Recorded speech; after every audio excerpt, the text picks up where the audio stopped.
Hi everyone. So one of the questions I get asked a lot when it comes to my swim spa is how much does it cost to have it in your backyard?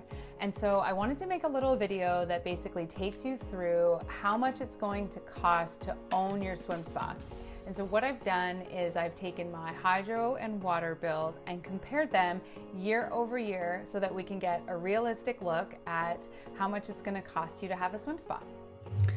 Okay, so here I have the two columns where I've taken the amount of my bill year over year. And so we'll start by looking at electricity.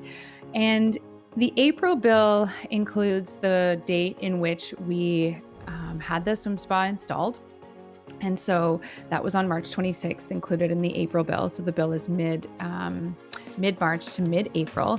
And in 2020, that bill was around $100. But in 2021, you can see it was quite an increase for the first month at $138.62, which really speaks to how much it cost us to heat it up initially. So it was quite cold still, and that's about how much it costs to heat it up. Now, keeping in mind, when we look year over year, I also have a baby this year, and so there is quite a bit of extra laundry being done, and we are working hard to make sure that we maintain the house at a comfortable temperature for a baby.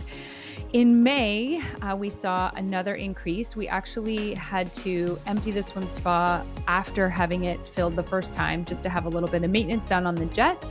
And so again, you'll see we had to reheat it there, but we started to level out in June. Of course, by now it's quite warm outside. We are keeping the swim spa at around 90, 94 degrees.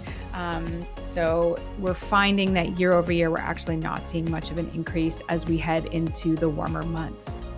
Now, water, I thought we were going to see quite an increase in water, but in fact, not much of an increase here at all. When I was pregnant, I did take a lot of baths. I guess I'm not taking as many baths because I'm spending more time in the swim spa. So it really is quite the same year over year.